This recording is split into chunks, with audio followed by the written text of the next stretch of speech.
Hey everyone, it's Reverend Ben, and this is your weekly video. It is such a beautiful day, and it's not snowing. Lucinda and I just got back from New England, so I thought I would do your weekly video from here, our lovely Mirror Lake. We got a lot going on, so let's get to it. You all know that there's two discussion groups before Sunday's worship service. Well, I want to talk about the book discussion group for a second. The book discussion group, which is facilitated by Cynthia Patterson and Kelly, is reading a book called Elite by Reverend Mark Harris. Now, why I'm plugging this Sunday's book discussion is because we'll have a special guest, the Reverend Mark Harris, who will be Zooming in from Maine. And Reverend Harris is my old professor at Boston University. So if you've ever thought, hey, maybe I want to get there early, maybe I want to get there at 9 a.m. and do a book discussion on classism in Unitarian Universalism, this is your Sunday. You should think about it. Then, of course, we'll do worship service. John Motter and Beth Stombaugh did a fantastic job with last week's worship service. I got to see it on YouTube live, and it set us up perfectly to start off our theme for March, which is vulnerability. So we're starting off this Sunday with From Shame to Power, being who you truly are. It's also our first new member class for this quarter. It's a pretty full class, so if you signed up, please come. And if you have someone in mind to take the class, like you, contact me soon. It's going to happen for 2 hours after worship service.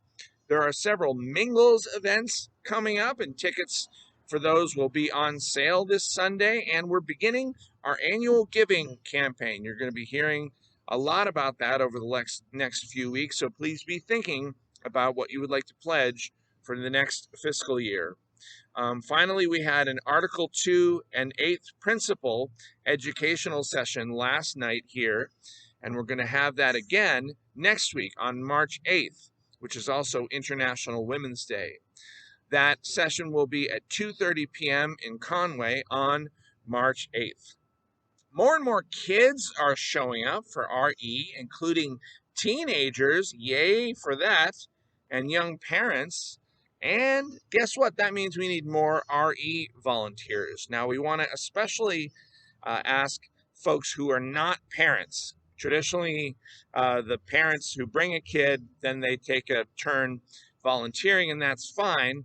But we think that it does take a village to be an RE volunteer. So please, especially those of you who do not have kids currently in the RE program, please considering volunteering maybe once a month, maybe once every other month. Contact Djine about that. We're going to have Bring a Friend Sunday starting in March. The third Sunday of every month will be Bring a Friend Sunday. So you have 2 weeks to figure out what friend you're going to bring.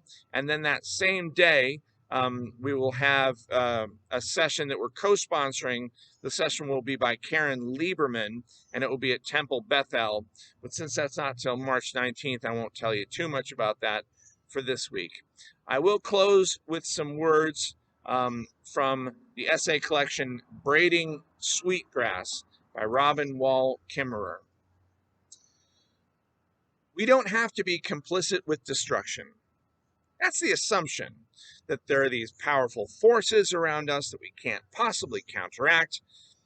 The refusal to be complicit can be a kind of resistance to dominant paradigms, but it's also an opportunity to be creative and joyful and say, I can't topple Monsanto, but I can plant an organic garden. I can't counter fill in the blank of environmental destruction, but I can create native landscaping that helps pollinators in the face of neonicotinoid pesticides. I think I said that right. The quote continues. So much of what we think about environmentalism is finger wagging and gloom and doom. But she says, when you look at a lot of these examples where people are taking things into their hands, they're joyful. That's healing, not only for the land, but for our culture as well. It feels good. I hope you find some healing this week, and I hope to see you soon. Blessings.